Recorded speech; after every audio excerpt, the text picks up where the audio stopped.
Innal hamdalillah nahmaduhu wa nasta'inuhu wa nastaghfiruh wa na'udzu billahi min shururi anfusina wa min sayyiati a'malina may yahdihillahu fala mudilla lahu wa may yudlil fala hadiya lahu wa asyhadu an la ilaha illallah wahdahu la syarika lahu wa asyhadu anna Muhammadan abduhu wa rasuluh.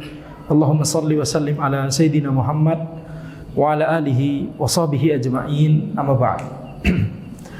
Kita lanjutkan pembahasan dari kitab Riyadhus Shalihin karya Al-Imam An-Nawawi rahimahullahu taala, di mana kita sampai masih pada bab al-muraqabah, yaitu bab tentang bahwa kita senantiasa harus merasa selalu diawasi oleh Allah Subhanahu wa taala, selalu dilihat oleh Allah Subhanahu wa taala.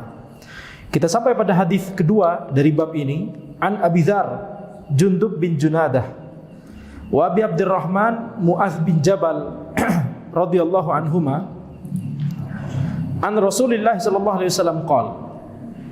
Dari Abu Dzar Jundub bin Junadah dan Abu Abdurrahman Mu'adz bin Jabal, mereka berkata bahwa Rasulullah sallallahu alaihi wasallam bersabda, ittaqillaha haitsu ma kunta wa atbi'is sayyi'ah al-hasanata tamhuha wa khaliqin nas bi khuluqin hasan. Ittaqillaha haitsu ma kunta, bertakwalah kepada Allah dimanapun engkau berada. Wa atbi'is sayyi'ah al-hasanata tamhuha, dan lakukanlah amalan kebaikan setelah amalan keburukan, maka niscaya amalan kebaikan tersebut akan menghapuskan amalan keburukan tadi. Wa khaliqin nas bi khuluqin hasan, dan bersikaplah kepada manusia, kepada orang-orang itu dengan akhlak yang hasan, akhlak yang baik. Hadis ini rawahu Tirmidzi wa qala hadis hasan. Ini adalah hadis hasan, diriwayatkan oleh At-Tirmidzi rahimahullahu taala. Nabi Muhammad sallallahu alaihi wasallam di sini menyebutkan 3 kalimat yang ringkas, tetapi maknanya itu sangat mendalam. Ittaqillaha haitsu ma kunta, bertakwalah kepada Allah dimanapun kalian berada.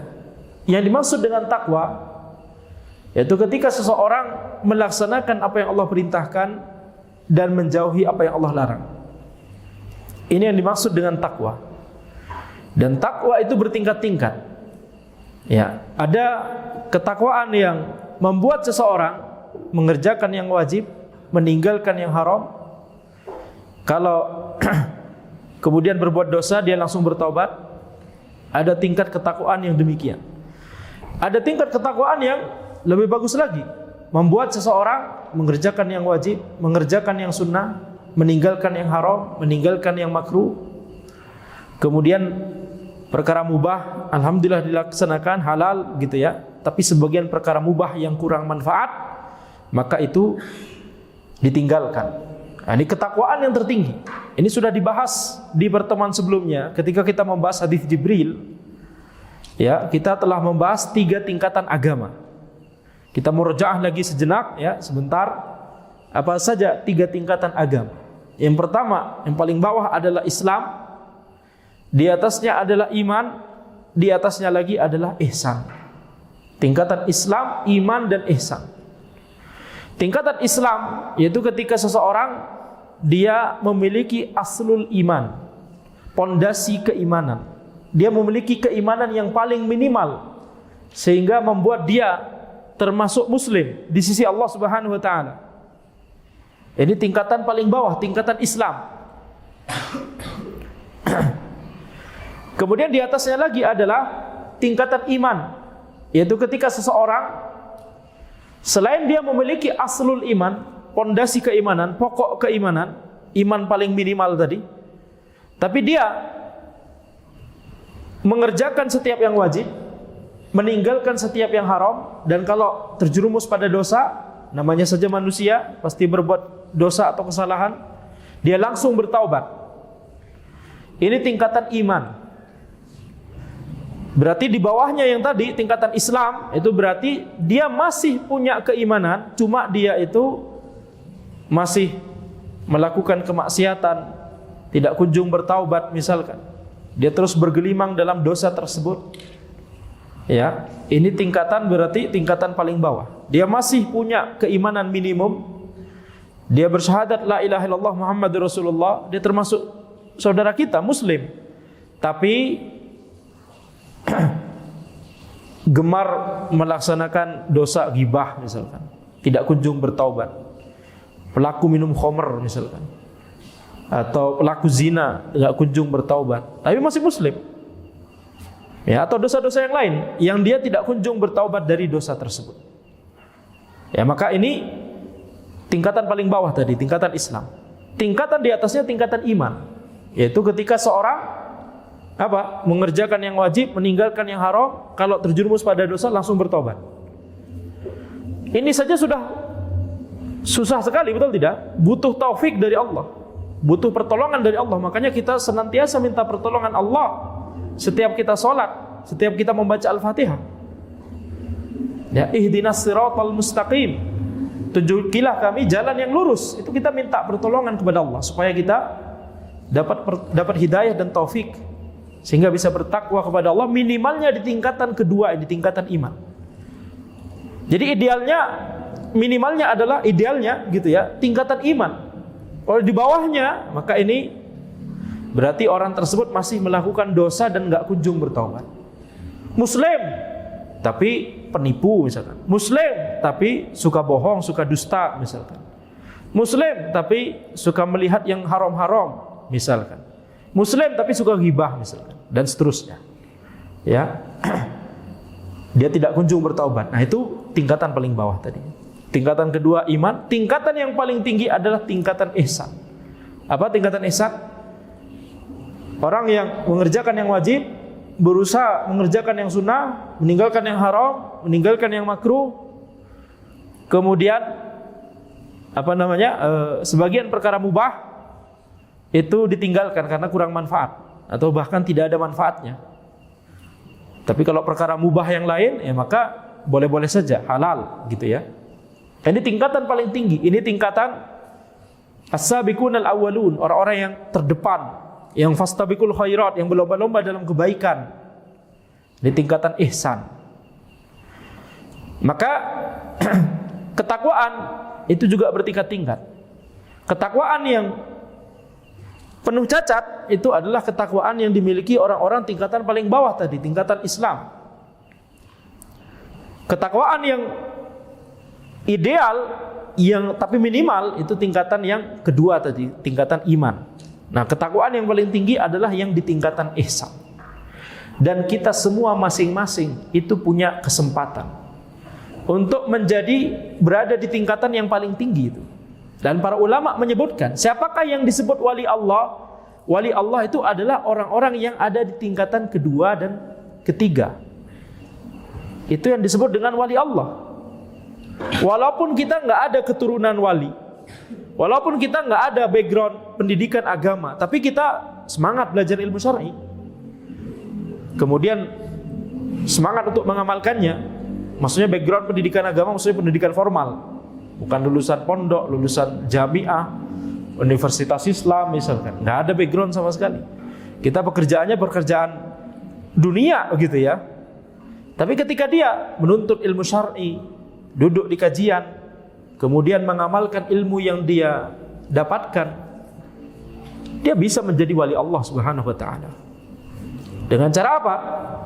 Raih tingkatan kedua, apalagi tingkatan ketiga. Ya, jadi sebagaimana yang sering Anda sebutkan, kalau tidak salah di majelis ini atau di majelis yang lain, wali Allah nggak harus punya karomah. Definisi wali Allah bukan orang yang punya karomah. Karena karomah itu pemberian, murni pemberian dari Allah.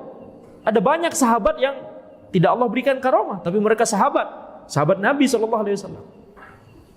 Makanya para ulama menyebutkan karomah di generasi tabi'in lebih banyak daripada karomah di generasi sahabat. Karena tujuan karomah adalah untuk memperkuat keimanan orang tersebut dan orang-orang sekitarnya, atau keimanan generasi tersebut. Generasi sahabat gak perlu karomah untuk memiliki iman yang kuat. Mereka langsung bersama dengan Nabi SAW. Generasi tabi'in yang Allah bantu dengan banyaknya karomah. Dan yang namanya karomah murni pemberian dari Allah, nggak bisa dikontrol oleh manusia tersebut. Kalau ada orang klaim punya karomah, setiap hari Jumat bisa sholat di Masjidil Haram, sholat Jumatnya di Masjidil Haram. Jadi jam 11:30 sudah masuk kamar, mau kemana? Masjidil Haram. Ini karomah saya misalkan. Tiap Jumat begitu. Nggak bisa. Itu dusta. Karena yang namanya karomah tidak bisa dikontrol oleh kita. Itu murni pemberian dari Allah Subhanahu wa taala. Dan lagi, kalau masuk jam 11:30 di sini, di Masjidil Haram masih jam 7:30. Antum sholat Jumat sama siapa di sana?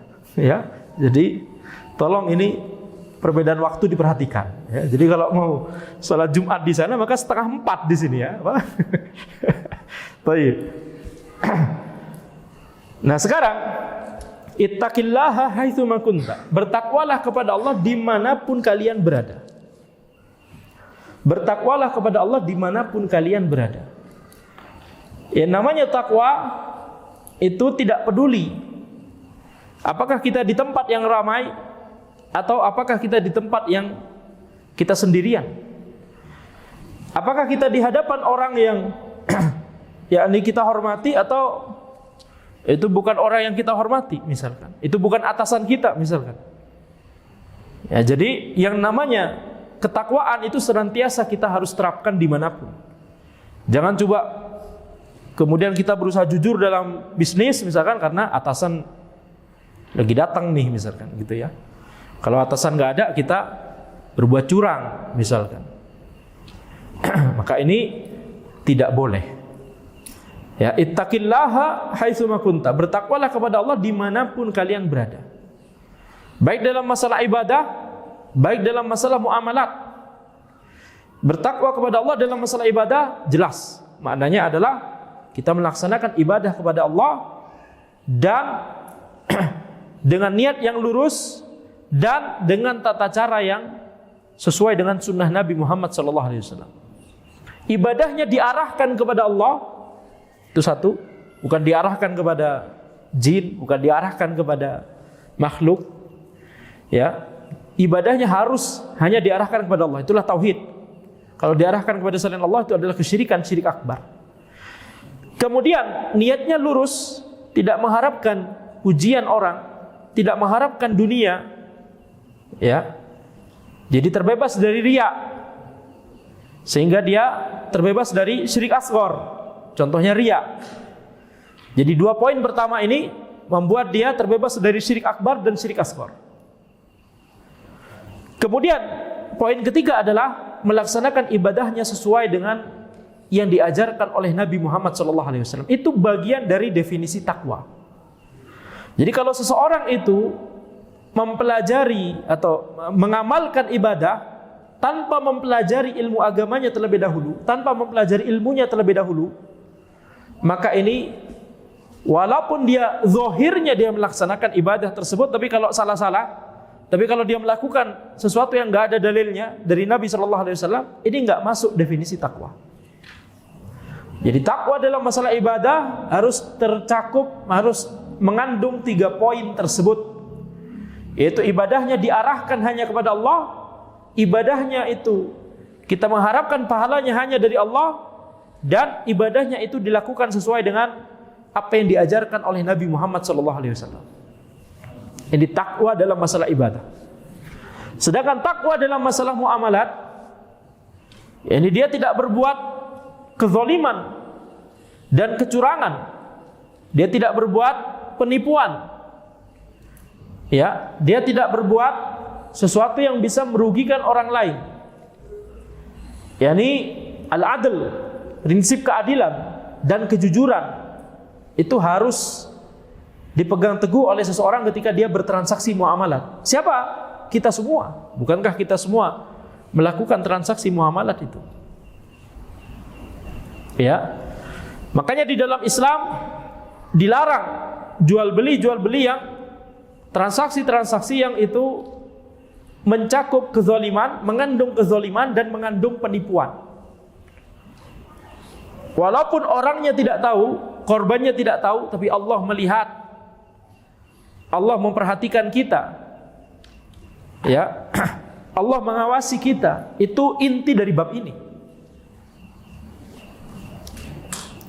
Makanya ketika seseorang misalkan dia berdagang, kemudian dia sudah berkomplot dengan temannya misalkan. Ketika ada orang nawar, maka temannya ini pura-pura nawar juga dengan harga yang lebih tinggi. Supaya apa? Supaya orang yang beneran mau membeli tadi, calon pembeli merasa bahwa oh berarti harganya memang segitu mungkin. Ya. Ini praktek seperti ini disebut apa? Ada yang tahu? Ketika seseorang memberikan atau menawar, memberikan tawaran atau menawar gitu ya, dengan suatu harga, tapi dia sebenarnya tidak ingin untuk membeli barang tersebut.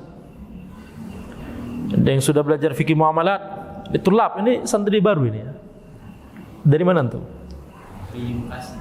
Iya, maksudnya dari Bekasi. Nah, tapi maksudnya antum di sini dari ini belajar di situ. Ya, masya Allah. Nah, ada yang tahu istilahnya? Taib labas. Istilahnya adalah an-najash. Najash. Nun jim shin. An-najash. Ya. Ini adalah jual beli yang dilarang, yang diharamkan karena mengandung penipuan. Korbannya mungkin tidak tahu, tapi Allah melihat, Allah memperhatikan, Allah mengawasi. Ittaqillaha haitsuma kunta. Bertakwalah kepada Allah dimanapun engkau berada. Ya, jadi ini an-najash. Bisa juga dalam bentuk jual beli lelang. Jual beli lelang, misalkan ya. Harga awalnya berapa, kemudian calon pembeli yang beneran mau beli nawar memberikan harga sekian lebih tinggi, namanya lelang. Kemudian ada orang yang bisa jadi dia sudah berkomplot dengan penjual, dia lelang, dia menyebutkan harga yang lebih tinggi supaya pembeli itu tergerak secara psikologis, nggak mau kalah gitu ya, memberikan harga yang lebih tinggi lagi. Ini najas, haram. Walaupun orang lain tidak tahu, cuma mereka saja yang tahu. Yang berkomplot itu Allah mengetahui apa yang mereka perbuat. Demikian pula misalnya ketika ada aib, barang tersebut punya aib, penjualnya tahu, tapi disembunyikan atau disamarkan, tidak diberitahukan kepada orang. Makanya di sini di bab sebelumnya sudah kita bahas, kejujuran dalam bisnis itu akan memberikan keberkahan, betul tidak?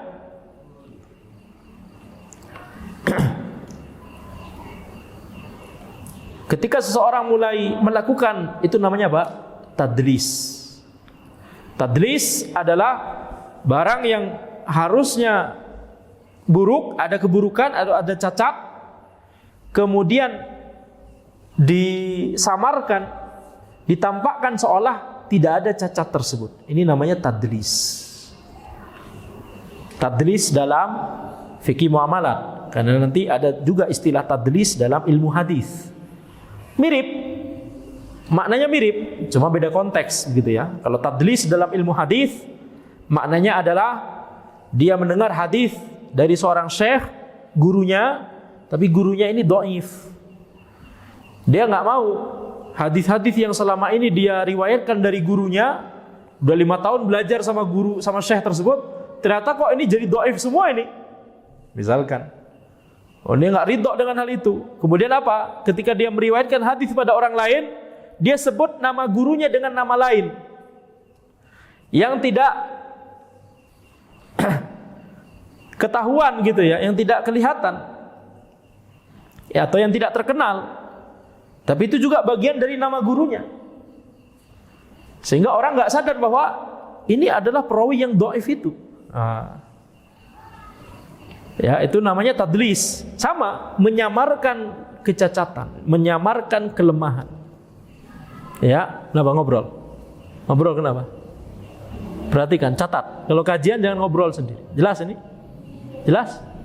Jelas? Antum jelas juga. 3 orang ngobrol. Jelas antum? Jelas. Namanya penuntut ilmu nggak boleh ngobrol sendiri kalau kajian. Fokus pada catatan. Jelas nih. Jelas tidak? Baik. Nah, jadi ini namanya tadlis.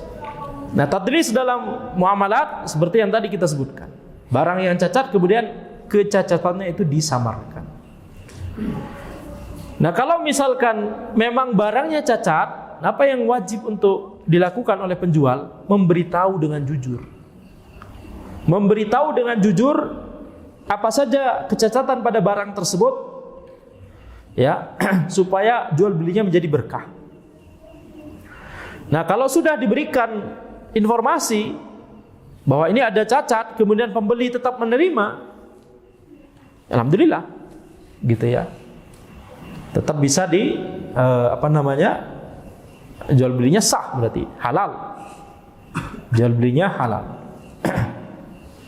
Nanti kalau pembeli kemudian balik lagi misalkan, gara-gara ada cacat itu, kita katakan pembeli nggak punya hak untuk mengembalikan. Kenapa? Karena sudah diberitahu oleh penjual sebelum akad itu terjadi. Tapi kalau misalkan penjualnya itu tidak tahu ada cacat atau ada yang rusak dari barang tersebut, kemudian penjualnya mengatakan, ya sudah, ini harganya segini, apapun cacat yang ada nanti, gitu ya, maka kamu nggak bisa balikin lagi. Barang yang sudah dibeli tidak bisa dikembalikan lagi. Itu kalimat itu sering muncul di sebagian toko. Barang yang sudah dibeli tidak boleh dikembalikan lagi. Ini pendapat yang lebih kuat dalam masalah ini adalah ini tidak boleh kalimat ini. Barang yang sudah dibeli tidak boleh dikembalikan lagi. Wallahu a'lam, pendapat yang lebih kuat dalam masalah ini adalah kalimat ini tidak boleh. Karena kalau mengatakan kalimat tersebut sehingga nanti ada cacat, yang cacatnya itu sejak sebelum barang itu dibeli, berarti dari sisi penjual, sejak di tangan penjual, maka itu sama saja penjual tersebut yakni berlepas diri dari seluruh cacat yang bisa jadi ada pada barang tersebut. Penjualnya memang tidak tahu ada cacat itu, tapi itu poinnya. Kalau memang tidak tahu, jangan ada statement apapun cacat yang ada yang baru ketahuan nanti, Anda tidak peduli, nggak boleh dikembalikan. Ini tidak boleh dalam syariat. Karena ini masuk dalam khiyar aib. Khiyar aib. Ada dalam syariat fikih muamalat yang namanya khiyar aib, yaitu hak bagi pembeli untuk mengembalikan barang tersebut kalau ternyata nanti ketahuan ada aib. Aibnya sejak dari sisi penjual, bukan aibnya baru muncul gara-gara kesalahan pembeli. Misalkan dirusak oleh pembeli misalkan, kemudian dia mengajukan khiyar aib, ini nggak bisa. Ya, jadi kalimat yang tadi itu nggak boleh. Pendapat yang terkuat. Kecuali kalau misalkan pembeli tersebut masih di tempat si penjual. Ini beli barang misalkan di toko, pembelinya masih di toko tersebut. Ya, penjualnya juga masih di toko tersebut. Maka kedua belah pihak itu masih memiliki yang namanya khiyar majlis. Apa itu khiyar majlis? Hak bagi masing-masing penjual dan pembeli untuk membatalkan akad jual belinya. Ya, afwan nggak jadi, Anda nggak jadi jual ke antum. Itu kata penjual misalkan, atau kata pembeli, afwan Anda nggak jadi beli ini. Karena misalkan setelah dibeli baru kemudian dia merasa Anda sebenarnya nggak begitu butuh ini. Atau setelah dibeli uangnya sudah dikasih ke kasir, ke penjual misalkan, habis itu dia merasa kok uang Anda jadi beneran sedikit kayak begini ya. Nah, selama pembeli masih di tempat toko tersebut, masih satu majelis dengan penjual, maka masing-masing punya hak untuk membatalkan tanpa harus disetujui oleh pihak lain.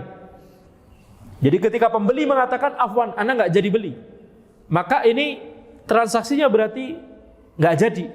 Barang dikembalikan, uang dikembalikan. Tidak perlu ridho dari penjual.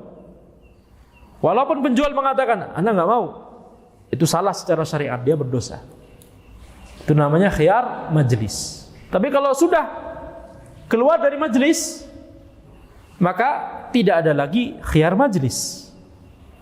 Ya, kecuali kalau mereka berdua, penjual dan pembeli, mensyaratkan kita masih punya khiyar selama 3 hari ke depan. Nah, itu namanya khiyar syarat.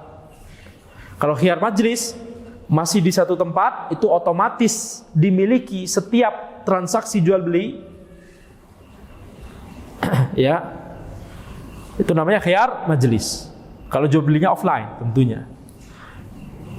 Kalau ada syarat, misalkan sebelum berpisah, pembeli dan penjual punya kesepakatan, ya, kita masing-masing punya hak khiyar 3 hari ke depan, 4 hari ke depan misalkan.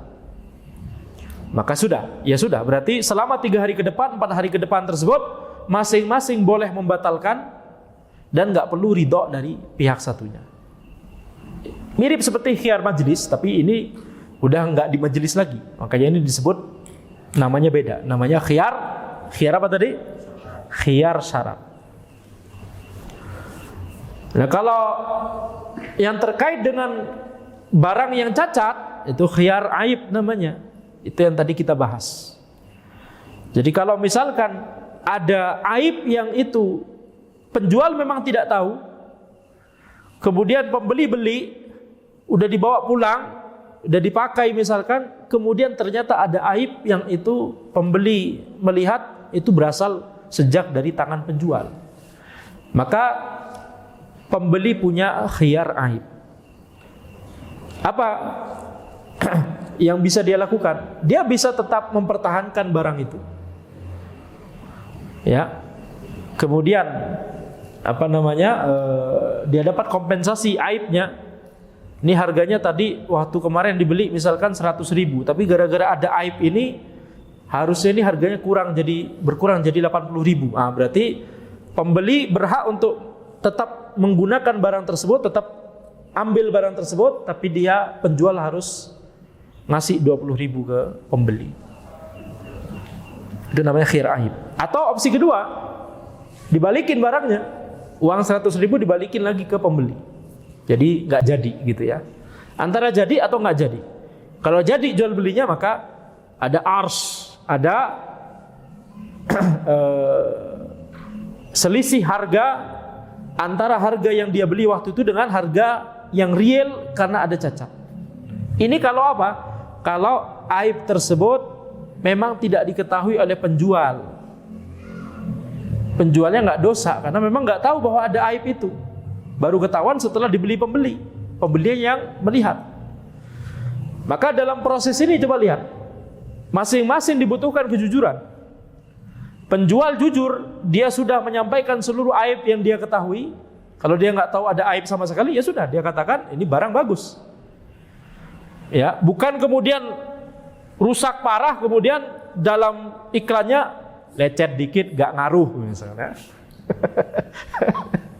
Setelah dilihat, oh lecetnya sedikit versi menurut gajah gitu ya. Jadi menurut gajah itu sedikit, menurut kita itu banyak misalkan. Nah, jadi penjual diuji kejujurannya dalam berdagang. Pembeli juga ketika melihat ada aib tersebut, dia harus jujur. Aibnya ini gara-gara dia atau gara-gara memang dari penjual.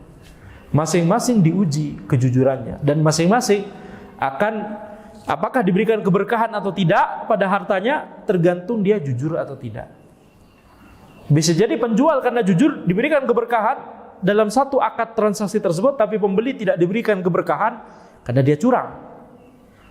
Aibnya ternyata disebabkan dia, tapi dia mengklaim bahwa ini aib dari tangan penjual. Kemudian akhirnya penjual ngasih 20.000 selisih harga tadi. Ini uang haram ini. Ittaqillaha haitsu ma kunta. Bertakwalah kepada Allah dimanapun kalian berada.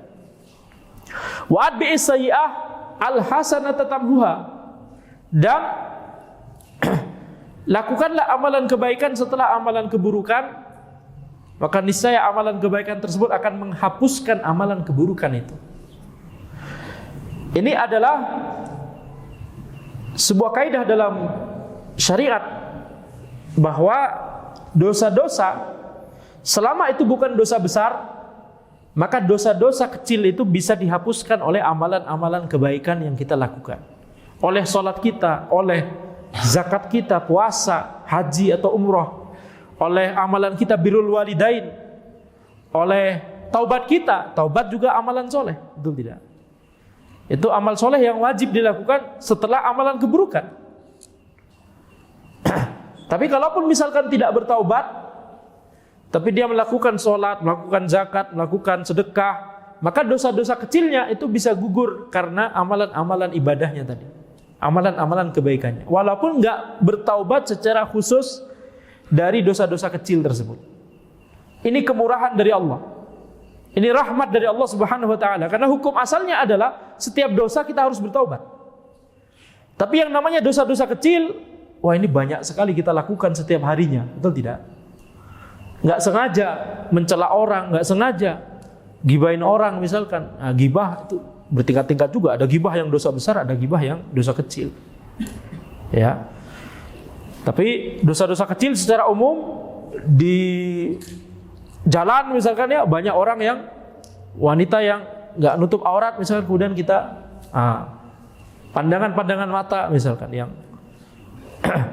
banyak sekali kita lakukan, itu dosa-dosa kecil.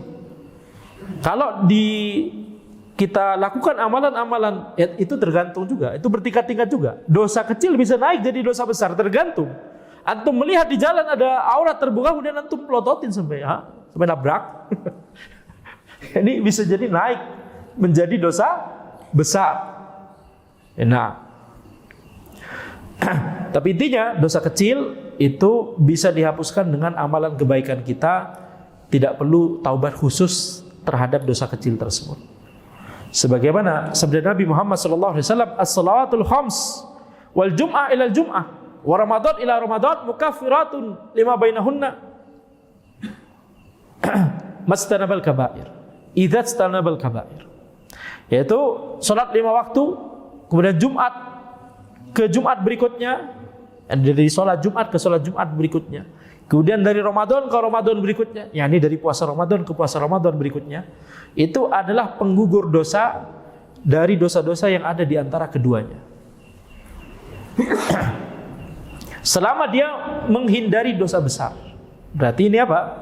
Menunjukkan bahwa dosa kecil yang bisa dihapuskan oleh amalan kebaikan. Kalau dosa besar, harus bertaubat dari dosa besar tersebut. Ya. Wa khaliqin nas bi khuluqin hasan, dan bermuamalah dengan manusia, bersikaplah dengan manusia dengan akhlak yang baik. Yang namanya akhlak yang baik itu adalah sebagaimana disebutkan oleh para ulama, kaful adza wa badlun nada wa talaqatul wajh. 3 aspek akhlak baik itu ada 3 rukun. Bisa kita sebut 3 rukun. Yang pertama adalah kita enggak memberikan gangguan pada orang. Kita enggak menzalimi orang. Kita tidak menipu orang. Kita tidak mencela orang. Kita tidak memukul orang. Tidak memberikan gangguan apapun bentuknya kepada orang lain. Kaful adza. Kemudian bazlun nada. Kita memberikan bantuan kepada orang, memberikan manfaat kepada orang, membantu orang lain, baik dengan harta kita, ilmu kita, pemikiran kita, tenaga kita. Ini bazlun nada. Rukun kedua dari akhlak yang baik. Rukun ketiga adalah wa talaqatul wajh. Wajah yang sumringah. Wajah yang tersenyum. Bukan wajah yang cemberut, apalagi sambil melotot begitu ya, ngobrol sama orang, assalamualaikum, melotot, gimana ini? Tentu lagi mau marah atau gimana ya? Ternyata biasa aja, itu memang wajahnya begitu. Nah, kalau misalkan memang dari sananya begitu ya, qadarullah, betul tidak? Nah, tapi kita usahakan untuk sambil senyum gitu ya. Tapi kalau wajahnya memang normal ya, maka berikanlah wajah yang sumringah kepada orang lain. Ini 3 rukun akhlak yang baik. Tidak memberikan gangguan kepada orang. Kemudian yang kedua, memberikan bantuan kepada orang lain. Kemudian yang ketiga, ya, memberikan wajah yang sumringah kepada orang. Nah, ini PR ini bagi terutama mahasiswa sains sama teknik ini ya. Wajahnya tuh datar terus kalau ngomong, betul tidak? Stres, kebanyakan kalkulus ya. Jadi kebanyakan ngitung dan kebanyakan PR. Tapi tetap harus diperhatikan akhlak yang baik ini. 3 rukun akhlak yang baik. Demikian yang bisa Anda sampaikan dalam pertemuan ini. Insyaallah kita lanjutkan di pertemuan berikutnya. Pertemuan berikutnya libur dulu 2 pekan karena Ana insyaallah akan safar. Hadza wallahu alam, subhanakallahumma wa bihamdika asyhadu an la ilaha illa anta astaghfiruka wa atubu ilaik. Assalamualaikum warahmatullahi wabarakatuh.